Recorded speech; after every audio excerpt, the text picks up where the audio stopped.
Vous parlez qu'au cours effectivement de ce pèlerinage, les musulmans doivent tourner autour de la Kaaba, et ça vous dites que ça relève d'un rythme du paganisme Oui, exactement. Ça vous a et là perturbé, ouais. c'est vraiment spécial. Vraiment, je vous en parle, Céline, comme ça à cœur ouvert, c'est que je me mets sur le toit. Et alors sur le toit, on a une vision forcément d'ensemble. Et je me mets sur le côté, je me dis, moi je ne rentre plus avec ces foules là qui tournent autour, ils vont me tuer. Donc j'attends que la foule diminue, et finalement elle ne diminuera jamais. Mais en regardant tout ça, là je me dis vraiment, mais c'est étrangement des rites qui ressemble plus à du paganisme qu'à du monothéisme. Donc je commence vraiment, même ayant une connaissance de la Bible très accrue à ce moment-là pour détruire le christianisme et la Bible et la civilisation judéo-chrétienne, je repense, je ne sais pour quelle raison, j'ai toujours eu cette attache au Christ, même en étant dans l'islam. D'ailleurs, mon fils s'appelle Issa. Que j'ai commencé à penser à la Jérusalem céleste.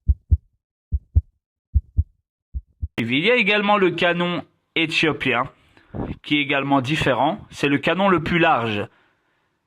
Le canon le plus large. Il possède exactement 81 livres. Donc c'est, historiquement, ceci est très très difficile à expliquer dans des vidéos qui sont très très courtes. Pour celui ou celle qui désire des renseignements supplémentaires, prière de prendre contact avec moi, Inch'Allah.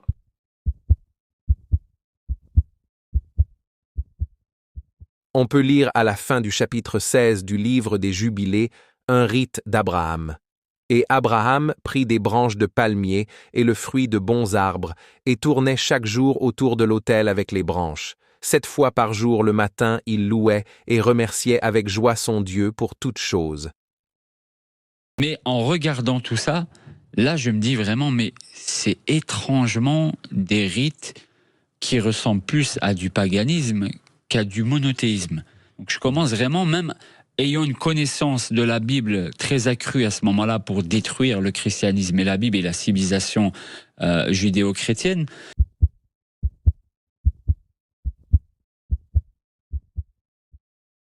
Ce constat me semble déjà exister dans la littérature juive antique. Je m'intéresserai à la réponse originale conservée dans le livre des Jubilés. Brièvement, le livre des Jubilés est assurément une œuvre majeure du judaïsme antique, au point que des auteurs chrétiens et des chronographes byzantins l'ont recopié en partie tout au long du Moyen-Âge. Mais le texte en entier n'a subsisté que... Pardon, je ne vous avais pas mis la suite. Mais le texte en entier n'a subsisté que dans la version en éthiopien, grâce aux chrétiens de l'Église abyssine et aux Juifs d'Éthiopie, les Falachas, qui classèrent le livre au rang de leur texte canonique, c'est-à-dire sacré, au même titre que la Torah. C'est pourquoi demeurent aujourd'hui près de 30 manuscrits des 50 chapitres du livre en éthiopien. L'original en hébreu n'a été trouvé que très partiellement dans des midrashim tardifs et dans des manuscrits très fragmentaires découverts dans les grottes de Qumran. Au moins 15 manuscrits montrent que les Juifs esséniens attachaient une importance à ce livre, importance corroborée par la citation explicite du titre de l'ouvrage, le livre des divisions des temps selon leurs jubilés et leurs semaines d'année, comme écrit de référence dans un autre écrit essénien, l'écrit de Damas. Les Esséniens voient en ce livre un résumé des errements et des fautes des Israélites dans l'histoire. Ils proclament son enseignement aux adeptes afin, sous-entendu, de tirer les leçons du passé et de ne plus répéter les manquements à l'alliance. Dans tous les autres passages de la Bible où ce terme est employé, et c'est le sens de fête, de célébration et de danse, donc une connotation très joyeuse qui correspond au culte rendu par les Hébreux, c'est qui était un culte très joyeux. Donc voilà, c'est tout. Oui, ça n'empêche pas que ces pèlerinages, William, ça c'est, tu parles du truc interlinéaire. Par exemple, la vidéo, je ne sais pas si tu l'as pris, je te la redonne. Tu peux aller voir le mot exact, tu vois. Et le pèlerinage, bien sûr, c'est la joie de célébrer l'Éternel. Tu vois ce que je veux dire, William? Voilà. Et ici, comme je t'ai dit, la traduction que j'ai, moi, par exemple, la Tob, ici, il dit un pèlerinage. Et la personne aussi, le juif, rabbin juif là, il parle aussi du pèlerinage. Il dit en anglais, The Bible prove Prophet Moses did pilgrimage to Mecca. la Bible prouve que Moussa alayhi salam a fait le pèlerinage à la Mecque. Voilà, ça c'est le titre de la vidéo.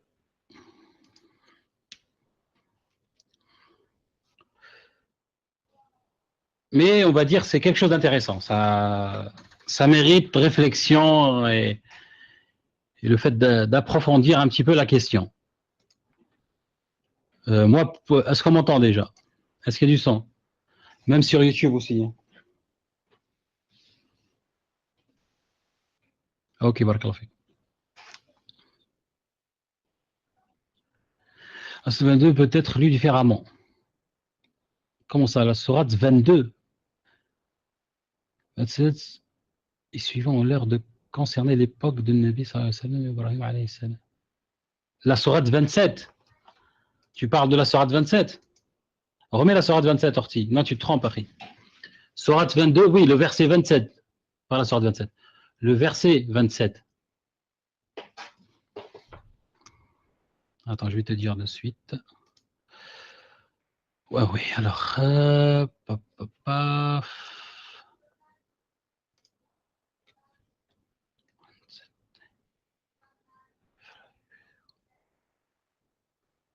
Non, Harry, tu te trompes. Fais aux gens une annonce pour le Hajj. Je vais dire pourquoi tu te trompes aussi. Oui, en arabe, bien sûr. Parce que au temps du prophète, il y avait déjà le Hajj. Le Hajj existait déjà. Voilà. Alors que ici, et même dans l'exégèse, j'en ai donné l'exégèse la dernière fois, où Ibrahim demandait à Allah subhanahu wa ta'ala de comment ma voix ne va pas arriver. Mais ça, c'est une autre chose. Ici, alors je vais sortir en arabe pour... alors, donne-moi une seconde. Alors, 27. C'est 26 et 27. وإذ بوأنا لإبراهيم مكان البيت أن لا تشرك بي شيئا وطهر بيتي للطائفين والقائمين والركع السجود وأذن في الناس. Voilà, non, ça concerne Ibrahim, Akhi Karim. C'est le wa de la liaison. Voilà. Ça concerne Ibrahim. وأذن في الناس بالحج يأتوك رجالا وعلى كل ضامر يأتينا من كل فج عميق. Ouais, c'est ça.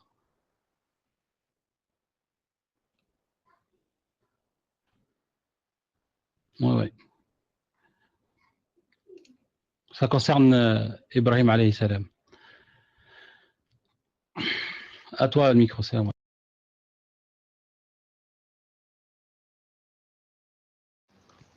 Allô. Est-ce que j'ai du son? Ouais, c'est à moi en fait, parce que j'ai pas entendu.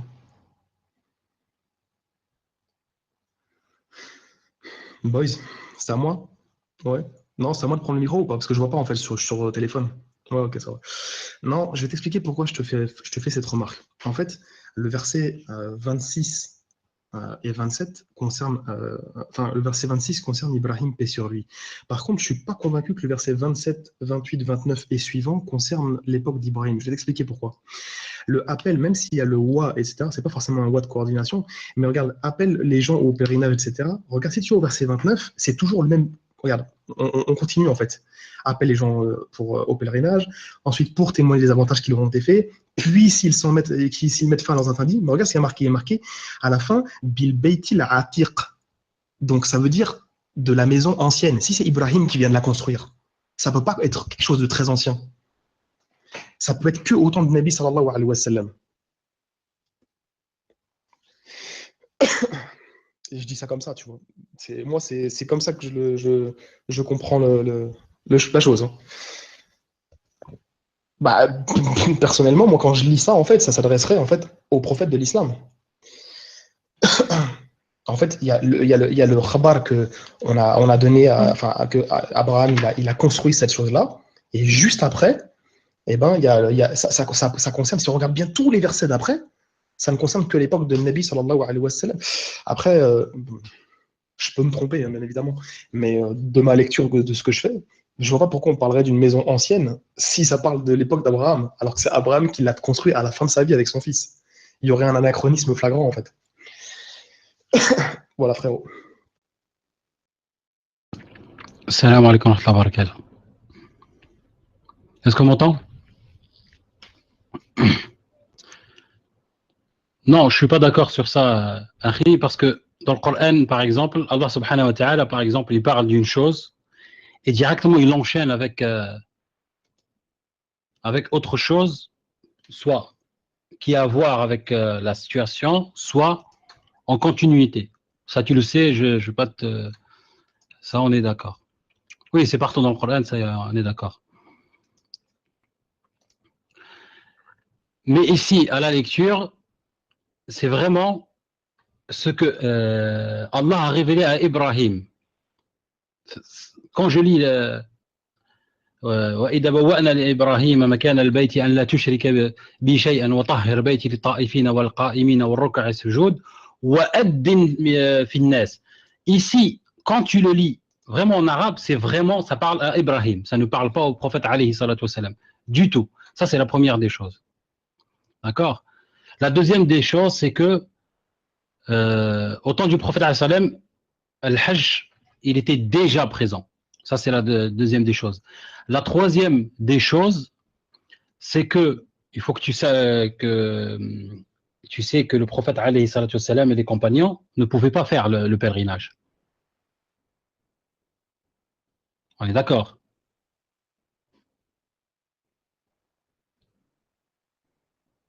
Au temps du prophète alayhi salam, ils ne pouvaient pas faire le pèlerinage. Même le prophète alayhi salatu wassalam n'a pas fait une hajja, il a fait une umrah. C'est à la fin de sa vie. Et ce verset-là, cette sourate-là, donne-moi juste une petite seconde, je sors le Coran. J'arrive.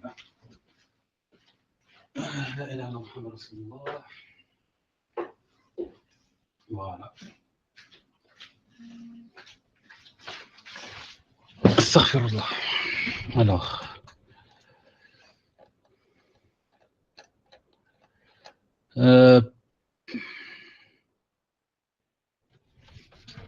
Alors, 22.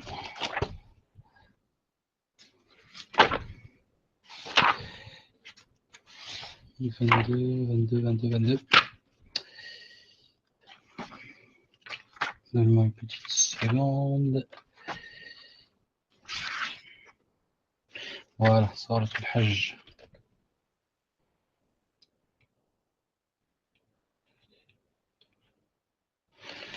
Ici, par exemple, concernant aussi ce que je rajoute, c'est qu'il y a divergence concernant est-ce qu'elle est Madaniya, ça veut dire révélée à Médine, ou Makkiya. Il y en a qui disent c'est une médinoise, il y en a qui disent non, c'est une mécoise. D'accord?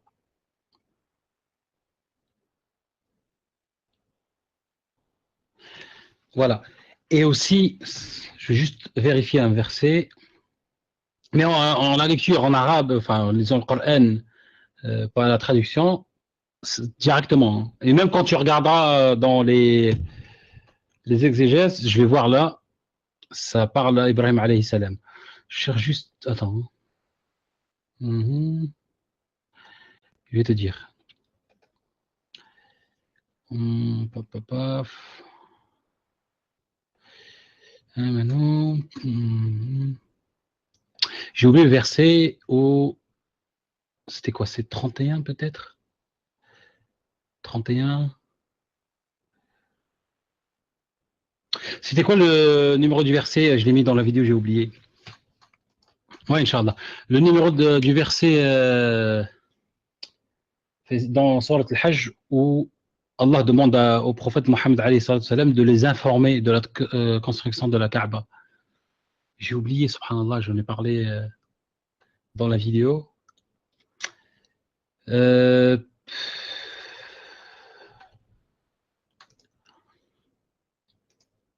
Wa alaykoum salam.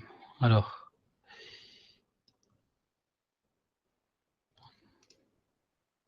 J'ai complètement zappé. Attends, je vais regarder mes notes pour pas perdre de temps.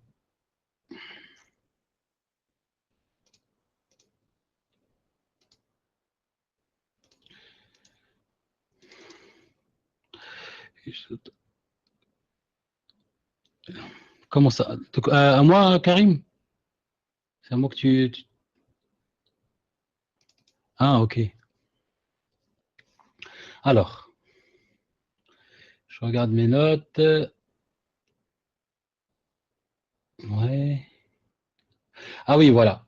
Etc., etc. Alors, dans le tafsir de Aïssar Tafasir, concernant l'exégèse du verset 26, la lecture est la suivante. Ils disent que Mohammed raconte à ces incroyants qui prétendent suivre la religion d'Ibrahim alayhi salam, alors qu'ils font de la maison sacrée un lieu pour leurs idoles. L'histoire de la construction de la maison sacrée. Tu vois, Dieu, Allah Azzawajal, ordonna à Ibrahim de bâtir la maison en son nom. Et Allah lui indiqua l'emplacement, etc., etc. Ça, c'est l'explication du verset 26. Maintenant, l'explication du verset 27 du même livre. Hein. Après, je pourrais ouvrir, bien sûr, Ibn Kathir, etc. Alors, est-ce que je l'ai mis? Voilà. Appelle les gens en pèlerinage, ils viendront vers toi à pied et aussi sur toute monture venant de tout chemin éloigné. Nous dit ma Ibrahim, lance, tu vois, nous dit ma Ibrahim, lance parmi les hommes l'appel au pèlerinage vers cette maison que nous t'avons demandé de construire. Ils viendront de tous les coins, etc., etc. Et Ibrahim a répondu, ô Seigneur, comment lancerai-je parmi les hommes l'appel au pèlerinage? Moi, dont la voix ne peut leur parvenir, etc., etc. D'accord? Ça, c'est concernant le tafsir de Aïssar Tafasir, le commentaire du Coran. Je vais sortir celui de Ibn Kathir pour voir un petit peu. Une seconde. Voilà. Ibn Kathir, est-ce que c'est là normalement? Alors, c'est. Ouais, Al-Hajj.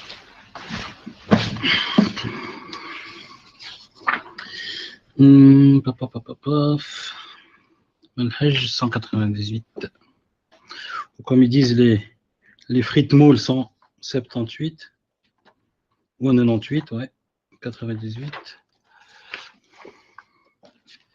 Ibn Kathir dit Ibrahim, voilà, tu vois. Ouais, c'est à creuser. Mais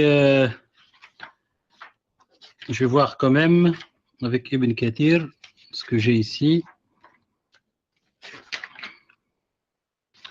Alors, puisque j'ai ouvert le livre.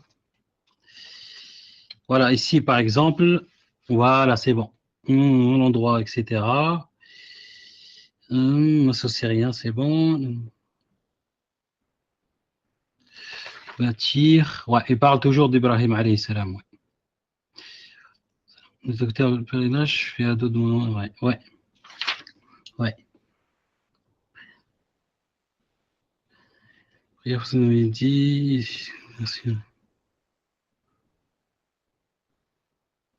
Lance aux hommes. Ouais, pareil, ouais.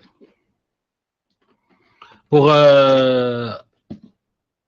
l'exégèse, le premier, Aïssar Tafasir, c'est Ibrahim. Pour Ibn Kathir, c'est Ibrahim aussi. Et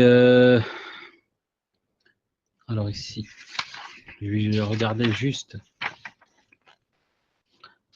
Alors c'est le numéro 22. Enfin 27 qui est ici. Etc. Ça c'est 27. Ouais.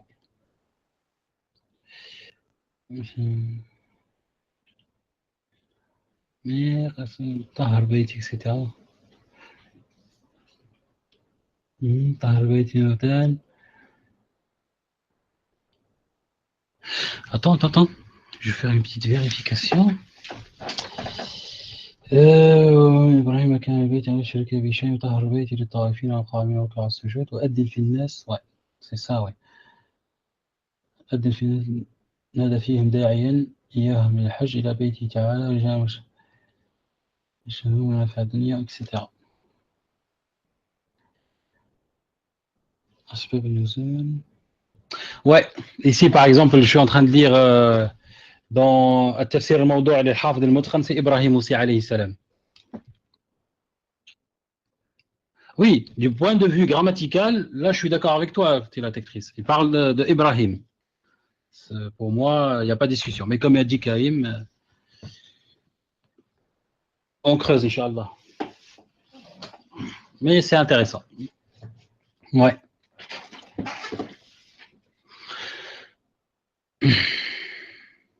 Mais c'est on va dire, un sujet qui est très intéressant à creuser. L'ancienne maison. Oui, mais oui, je suis d'accord avec toi concernant moi aussi en lisant, mais je crois que c'est une. Il a sauté vers le prophète alayhi salam après.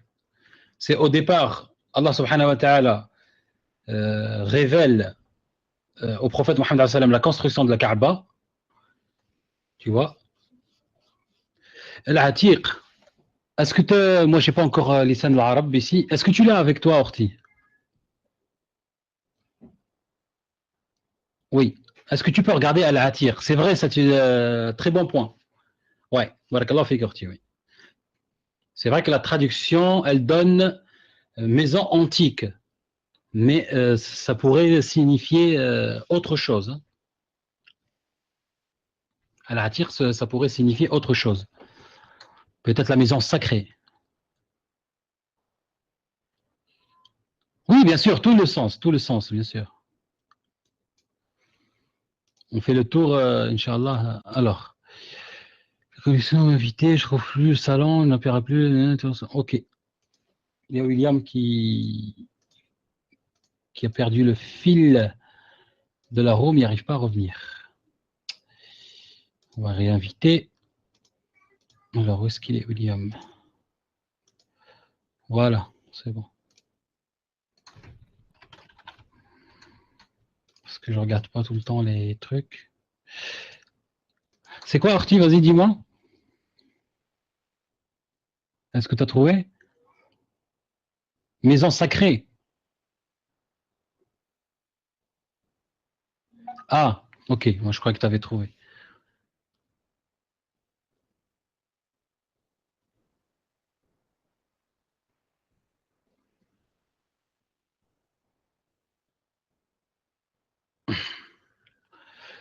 La muse. Tu as envie de faire le truc sur mathématiques, tu vas ailleurs. Ici, le sujet n'est pas mathématique. Peut-être d'autres sens. Oui, bah, le problème, c'est...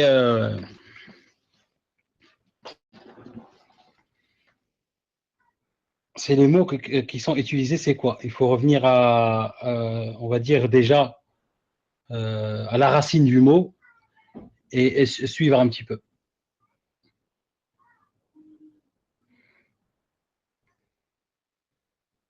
Non, ça sert à rien, la muse, s'il te plaît.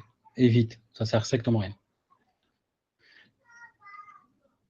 Ataqa, ça veut dire libérer. Orti, non? Ataqa. Voilà, c'est-à-dire libérer et se libérer. Ouais. Mais je ne crois pas que ça a à voir avec le mot qu'on cherche aujourd'hui. William, il est revenu ou pas? Je vais réinviter pour voir.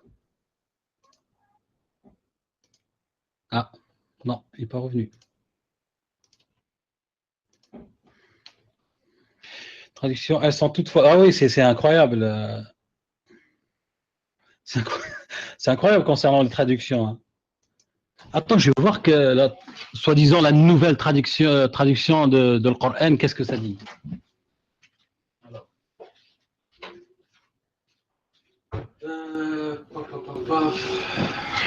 La nouvelle traduction pour voir un petit peu. Qu'est-ce que ça dit? Alors, ici, c'est 16. Ok, Al-Hajj.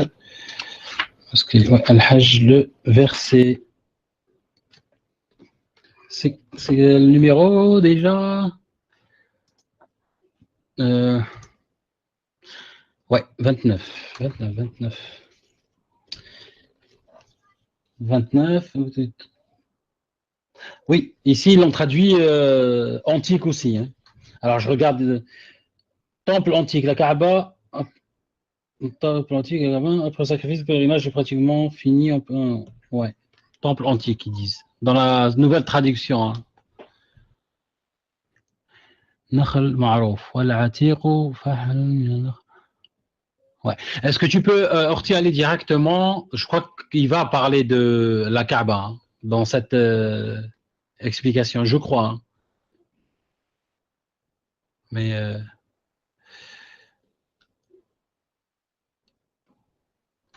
Mais dans la nouvelle traduction aussi en français, de toute façon, traduction. Il a repris les mêmes anciennes.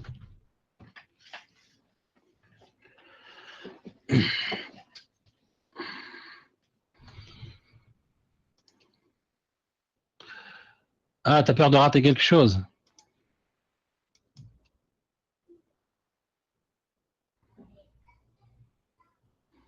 Bah, à ton aise, Orti, à ton aise. Dès que tu trouves, tu nous fais signe, Inch'Allah.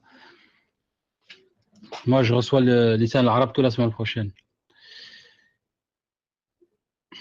Enfin bref, ça mérite vraiment à approfondir la recherche et parce que ça pourrait être un élément de réfutation. Tu vois ce que je veux dire? Ah, tu vois, ok. Tu as vu le truc, Karim? Je fais la traduction. Allah l'a appelé Al-Bayt Al-Atiq parce que Allah l'a libéré de tous les, comment dire, Jababira, tous les tarots, si vous voulez. Et comment donner le mot Jabbar? Dominateur? Non, ça ne renvoie pas au Nabi, Akhi, non. Non.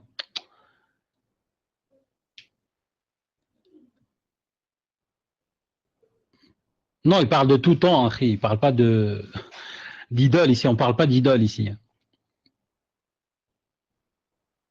Parce qu'ici, il dit Falam yadhar alayhi jabbar qad, ça veut dire n'a jamais eu non, c'est pas un tarot, un dominateur, si tu veux, quelqu'un qui domine, un injuste qui domine quelque chose, par exemple.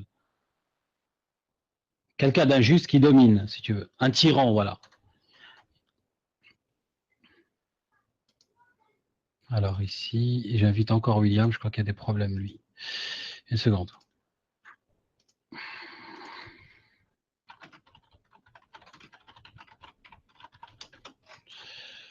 Apparemment, non. William, il ne reçoit pas l'invitation, je crois. Alors.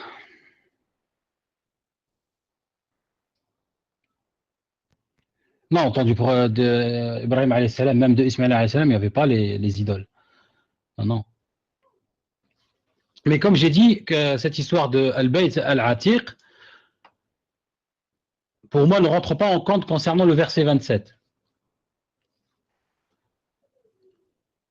D'accord?